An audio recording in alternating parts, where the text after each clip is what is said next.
So ಎಷ್ಟೋ ಜನಕ್ಕೆ ಮಾಹಿತಿನೇ ಗೊತ್ತಾಗೋದಿಲ್ಲ ಮೇಡಮ್. ಅದರಲ್ಲೂ ಸ್ವಲ್ಪ ಓದ್ತಾ ಇರೋ ಮಕ್ಕಳಿಗೆ ಆಯ್ತು ಅಂತ ಹೇಳಿದ್ರೆ ಶಾಲಾ ಕಾಲೇಜುಗಳಲ್ಲಿ ಒಂದಷ್ಟು ಇನ್ಫಾರ್ಮೇಷನ್ ಸಿಕ್ಕಿರುತ್ತೆ. ಇನ್ನು ಅದೆಷ್ಟೋ ಜನಕ್ಕೆ ಏನಂತ ಹೇಳಿದ್ರೆ ಅದರಲ್ಲೂ ಹೆಣ್ಮಕ್ಳು, ನಮ್ಮ ಹೆಣ್ಮಕ್ಳಿಗೆ ಗೊತ್ತಾಗೋದೇ ಇಲ್ಲ. ಬಹಳಷ್ಟೊಂದು ಕಲೆ ತುಂಬಿ ತುಳುಕ್ತಾ ಇರುತ್ತೆ ಅವರಲ್ಲಿ. ಅದನ್ನು ಅವರು ಎಲ್ಲಿ ಯಾವಾಗ ಎಕ್ಸಿಕ್ಯೂಟ್ ಮಾಡಬೇಕು ಅಂತ ಹೇಳಿ ಗೊತ್ತಾಗೋದಿಲ್ಲ. ನಮ್ಮ ಪ್ರತಿಯೊಂದು ಜಿಲ್ಲೆಗೆ ಕೌಶಲ್ಯ ಅಭಿವೃದ್ಧಿ ಕಚೇರಿ ಇದೆ, ಅಲ್ಲಿ ಹೋಗಿ ಕೇಳ್ಬೋದು.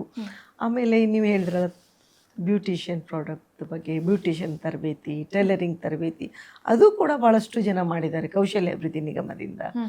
ಸೊ ಮೊದಲು ಅವರು ಆ ಕಚೇರಿಗೆ ಹೋಗಿ ಕೇಳಿದಾಗ ಅವ್ರಿಗೆ ಮಾಹಿತಿ ನಮ್ಮ ಕೌಶಲ್ಯ ಅಭಿವೃದ್ಧಿ ನಿಗಮದಲ್ಲಿ ಏನೇನು ಕೌಶಲ್ಯಗಳು ಕಲಿಸ್ಕೊಡ್ತಾರೆ ಅಂತ ಹೇಳಿ ಗೊತ್ತಾಗುತ್ತೆ.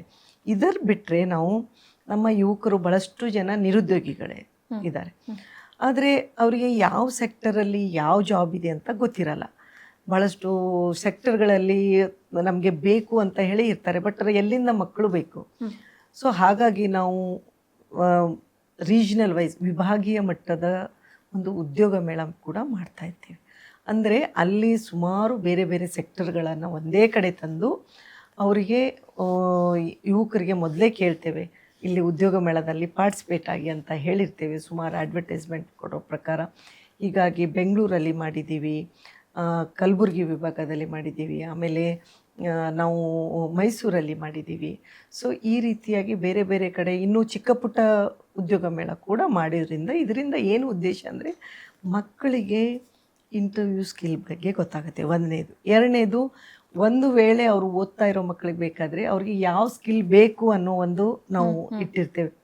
ಈ ರೀಜನಲ್ಲಿ ಈ ಸ್ಕಿಲ್ಗೆ ರಿಕ್ವೈರ್ಮೆಂಟ್ ಇದೆ ಅಂತ ಹೇಳಿ ಅದರ ಬಗ್ಗೆ ಗೊತ್ತಾಗುತ್ತೆ.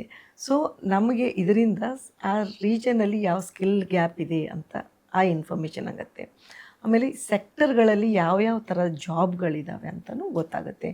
ಈ ರೀತಿಯಿಂದ ಪ್ರಯತ್ನವನ್ನು ನಮ್ಮ ಕರ್ನಾಟಕ ಸರ್ಕಾರದಿಂದ ನಮ್ಮ ಸಚಿವರು ಶರಣ್ ಪ್ರಕಾಶ್ ಪಾಟೀಲ್ ಸರ್ ಅವರು ಕೂಡ ಭಾಳಷ್ಟು ಮಹತ್ವ ಕೊಡ್ತಾರೆ.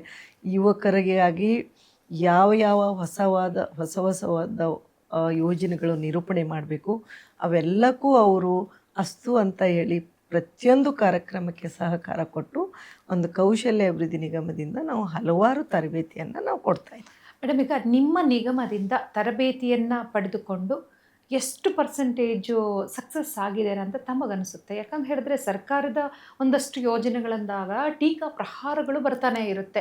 ಸುಮ್ಮನೆ ನೆಪ ಮಾತ್ರಕ್ಕೆ ನಿಗಮಗಳಿದ್ದಾವೆ, ಆ ನಿಗಮಗಳಿಂದ ಏನೂ ಆಗೋದಿಲ್ಲ, ಈ ಥರದ ಒಂದಷ್ಟು ಮಾತುಕತೆಗಳು ನೀವು ಕೇಳಿಸ್ಕೊಂಡಿರ್ತೀರಿ, ಬಹಳಷ್ಟು ಒಂದು ಕೇಳಿಸ್ತಾನೂ ಇರುತ್ತೆ. ಸೊ ಇದ್ರ ಬಗ್ಗೆ ತಮ್ಮ ಒಂದು ಒಪಿನಿಯನ್?